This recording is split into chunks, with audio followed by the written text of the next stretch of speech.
to have you back to another episode of Insight to Science. Since you guys liked our episodes so much last time, we decided to bring them back to you. And this time we're interviewing Miss Charlotte. Woo! Enjoy! Welcome, Miss Charlotte. It's our pleasure to have you in our second episode of Science Insight. So, without further ado, would you kindly introduce yourself, your specialty, plus any leadership role you have in DFS? Yeah, sure. So first of all, thank you for having me. I feel very privileged and honoured to be part of the Science Insight.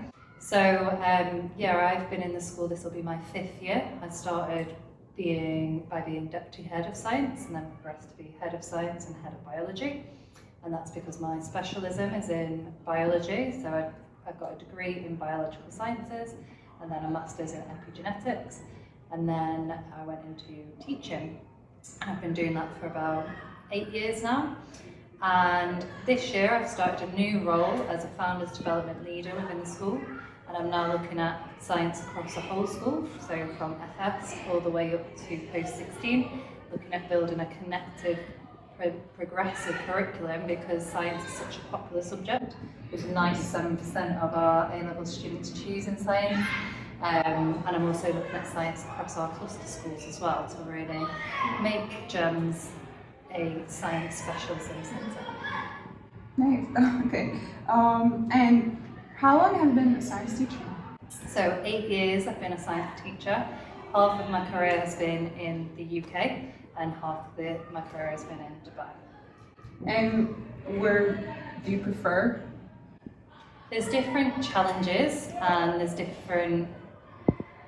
differences between working within the UK and working on the international market.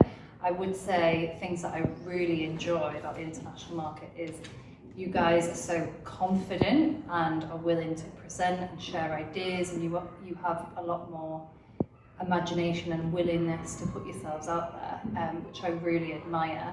And I do believe that here on the international market and in the UK, we're creating students who are going to solve the problems of tomorrow through science. Yeah, environment differs. Yeah.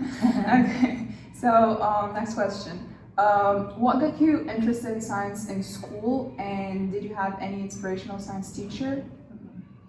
Yeah, so interestingly, my granddad was actually a head teacher, and he was always so invested in teaching me and my cousins and my siblings things whenever we were around at his house. He created that really imaginative and inquisitive nature within me. I'm always asking why. Okay, and I think that's what sparked my interest, particularly in science. I did have one really inspirational chemistry teacher in secondary school who, really kind of pushed me and challenged me within the sciences. So, I think it would be mainly down to, though, my granddad who sparked my interest. Okay, Miss. So how did you decide what science you wanted to study further? And also, when did you find that, in school, early secondary? Yeah, so I studied the 3 sciences at GCSE, so I did triple sciences and I did the 3 sciences at A-level. I always had a stronger interest in biology and living things. I've always had pets as a child, and I think I was always interested in taking care of them and how things work in the natural world around me. So I think that's what steered me more towards biology, more so than physics and chemistry. Shout out to all the biologists in GFS and worldwide. Okay, Miss. So what was also the most challenging aspect of science for you? The most challenging aspect for me was chemistry, and I think it was the visualization of the molecules. So I'm actually looking at the moment how to include spatial awareness within our science lessons, because in kind of what are they called? The capacity test. So in the Cat 4, you'll notice there's a spatial awareness test, and that shows your innate ability for science. But we can also develop those skills. So I'm looking at how to embed that within our lessons to support our scientists with that spatial awareness, and then hopefully make that an even stronger point to create better scientists of the future. That'll be interesting. Yeah. Okay, Miss, what did you enjoy most about studying in university? Studying in university, you're not constricted to a mark scheme. So sometimes here you have to hit, at GCSE and A level, you have to hit the marks on the mark scheme. Whereas at university, you can really explore science. And as long as you can find some research and some logical explanation, you can justify your findings with statistical results, etc. It's a lot more open and exploratory, whereas I think at A level and GCSE it was a bit more restrictive. You also get to select which part, so you get more into the finer details of science, and you get to select what you study and etc. and which route you go down. So I went down the genetics route, and I could select who out of a number of projects, which projects I wanted to do and which professor I wanted to work with. And having that one-to-one support, particularly when I was doing my masters, about something I was really interested in with someone else who was leading it in the field and obviously passionate about it, I feel really, it's something I really enjoyed.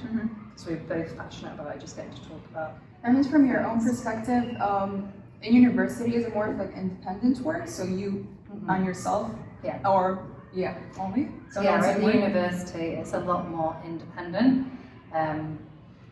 You go to lectures, the professor delivers a lecture, and then that's it. There's no question. You can question and ask questions, but there's no them checking that you've understood what's happened from the lecture. And they are usually working on their own research projects. They're very busy, so going and asking for support will be very limited, really. So you need to be paying attention in the lectures, using their time wisely to support you. A massive thing, I would not have completed my university course without my course mates. And that's why I always instill in my students, you can learn just as much from the person sat next to you as you can from me, because they might put it in a different perspective. And it was having that supportive network of friends on my course that helped me get through it. Because you'd find I had strengths with statistics and analysis, whereas some of my other friends had bigger strengths in explaining the plants part, etc. So we all supported one another. Yeah, I think they're both essential, being independent and also teamwork. Yeah. Okay, next question.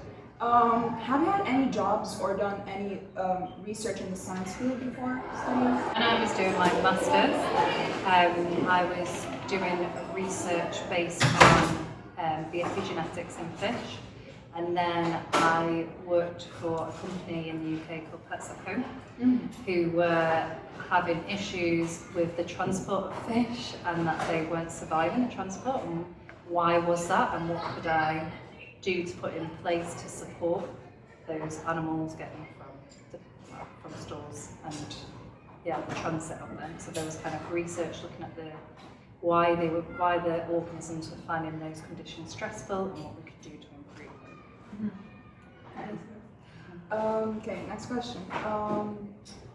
Ms. Charlotte, how do you use your science training now? So I use my science training now as a science teacher to promote that love of learning of science in our students, because I really believe, as I've said before, the future generation is going to solve tomorrow's problems.